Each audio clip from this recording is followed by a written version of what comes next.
In the late 1990s, the video game industry was completely obsessed with power fantasies. If you weren't shooting aliens in Doom, you were exploring dark tombs in Tomb Raider or commanding massive armies in StarCraft. The formula for a hit game was simple: high stakes, high energy, and maximum adrenaline. So, when a legendary game designer walked into the boardroom's Electronic Arts and pitched a game where you spent hours forcing digital humans to do laundry, wash dishes, and clean the bathroom, management thought it was a joke. Inside the offices of EA, the project wasn't viewed as the next multi-billion-dollar juggernaut. It was mockingly referred to as the toilet game. Upper management didn't understand it, they didn't want to fund it, and they certainly didn't want to take any unnecessary risk with it. You have to remember the cultural climate of 1998. Same-sex marriage wasn't legally recognized anywhere in the United States. Mainstream media treated queer identities with extreme caution or outright hostility. To ensure this already struggling, bizarre project didn't invite a massive corporate boycott or a political firestorm, EA made a definitive rule. They scrubbed same-sex romance from the official design documents. The logic was simple: keep it traditional, keep it safe, and don't rock the boat. The decision was final, and it would have stayed that way if it weren't for a messy desk and a forgotten piece of paperwork. Enter Patrick J. Barrett III. In 1998, he was a young, brilliant programmer who had just been hired to work on The Sims. On his very first day, his supervisor handed him a massive, disorganized stack of design documents and gave him a straightforward task: code the social interaction. Show us how these digital people talk, flirt, and fall in love. But in the chaotic rush of a studio trying to build a game it didn't fully believe in, someone made a mistake. Paperwork Patrick was handed wasn't the updated corporate-approved mandate. It was an old, outdated draft written months prior, before upper management had officially banned same-sex relationships from the game. Patrick, who happened to be openly gay himself, looked at the document and didn't see a political statement. He just saw a fascinating programming challenge. He didn't want to hard-code rigid limitations into the simulation. He wanted the AI to feel organic. So, he spent months meticulously writing a dynamic interaction system. If two Sims had chemistry, spent time together, and interacted positively, they could fall in love, completely independent of their gender. He wasn't staging a rogue protest. He wasn't trying to fight the system. He was just a programmer doing his job, working from the blueprint he was given.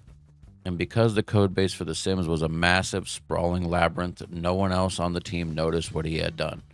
The code was compiled, packaged, and quietly woven into the foundation of the game. Until June of 1999. It's the Electronic Entertainment Expo, E3, 1999. The Sims is being showcased live on the convention floor. The development team needs to prove to a skeptical gaming press that the simulation is a living, breathing world where anything can happen. They set up a live demonstration on a massive screen, running a pre-scripted event, a lavish virtual wedding. Journalists and executives gather around to watch. The demo begins. The bride and groom stand at the altar, but as the script plays out, the game's autonomous AI is running quietly in the background.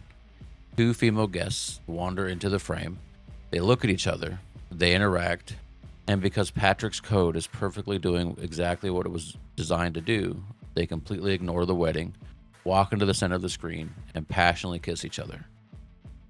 The showroom floor erupts. The gaming press doesn't see a glitch, they see something revolutionary.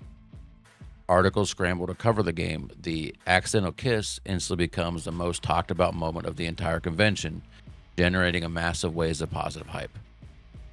Back at the EA headquarters, upper management was stunned. The very first thing they had banned was now the only reason people were talking about their weird toilet game. They realized that if they went back into the code now and forcibly ripped the feature out, it would trigger an absolute public relations nightmare. The code stayed, the accident won. When The Sims officially launched in February of 2000, it didn't cause the corporate ruin that executives had feared. Instead, it became a global phenomenon. But looking back at the franchise through the lens of history reveals a fascinating step-by-step evolution of how digital relationships mirrored our own real-world progress. Because in that original year 2000 release, the victory was revolutionary, but it was still a compromise. While heterosexual couples could select the proposed marriage option, same-sex couples saw that text change to proposed move-in. The game effectively labeled them as roommates under the hood, It was a subtle code of compromise, a reflection of a year 2000 legal landscape that wasn't quite ready to use the word marriage. By the time The Sims 2 arrived in 2004, the terminology shifted to joined unions, a direct nod to the real world civil union debates of the mid 2000s. Yet the corporate hesitation was still visible in the code. Entering a joined union actually granted The Sims fewer aspiration points than a traditional marriage. It wasn't until The Sims 3 in 2009 that the developers finally leveled the playing field, making same sex marriage fully equal in name, mechanics, and value. And yet, for the first 14 years of the franchise, the progressive world had a strange paradox. Every single Sim was technically bisexual. Their sexuality was entirely fluid, adapting completely to whatever actions the player chose to take. But because of this blank slate, the game's vast world of pre-made, lore-filled townies remained strictly heterosexual. In spite of being queer-friendly from its very inception, the franchise didn't introduce its first ever official pre-made same-sex couples living in the game until The Sims 4.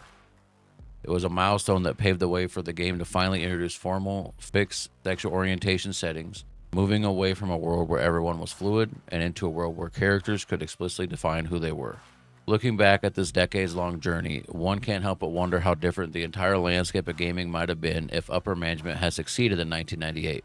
If that outdated draft had been thrown away and same-sex relationships had been disabled in the first game. Would another franchise have stepped up to fill the void? Or would a generation of queer kids have grown up without ever seeing a reflection of their own lives from a computer screen? We'll never know. But thankfully, because of a messy desk, a forgotten piece of paperwork, and a programmer who just wanted to build a world that felt a little more human, we never have to find out.